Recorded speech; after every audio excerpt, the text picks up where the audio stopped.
பிரியமானவர்களே, இன்றைய நாளிலே இயேசு இறைவேண்டல் வழியாக நம்மை ஜெபிக்க அழைக்கிறார்.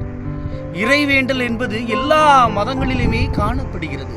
ஒவ்வொரு மதத்தினரும் அவரவர் கடவுளிடம் சென்று தங்களுடைய வேண்டுதலை கடவுள் முன் அர்ப்பணிப்பவர்களாக, ஜெபிப்பவர்களாக இருக்கிறார்கள். இயேசு இன்றைய நாளிலே நம்மை தந்தை என்று அழைக்கக்கூடிய உரிமையை தந்திருக்கிறார். அதுவும் இந்த தவக்காலத்திலே அவரிடம் இன்னும் அதிகமாக உறவு கொள்ள அழைக்கிறார்.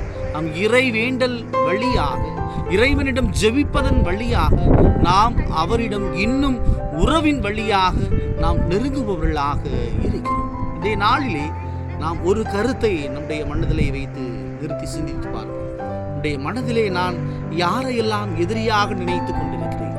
என்னுடைய மனதிலே யாரை நினைத்து நான் வஞ்சகமாக, அல்லது என்னுடைய மனதிலே ஒருவரை நினைக்கும் போது ஒரு விதமான வழி உணர்வு ஏற்படும். அது யாரை நினைத்து ஏற்படுகிறது என்று நாம் யோசிப்போம்.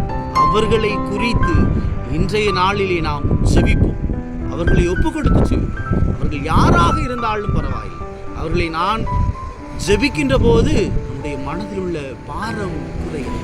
இயேசு தன்னுடைய தந்தை கடவுளிடம் அனைவரையும் ஒப்புக் கொடுத்து ஜெபித்தார். அவர் யாரையும் எதிரியாக பார்க்கவில்லை, பகைவராக பார்க்கவில்லை. எனவே இன்றைய நாளிலே ஒரு நிமிடம் அவர்களுக்காக நாம் ஒப்புக் கொடுத்து ஜெபிப்போம்.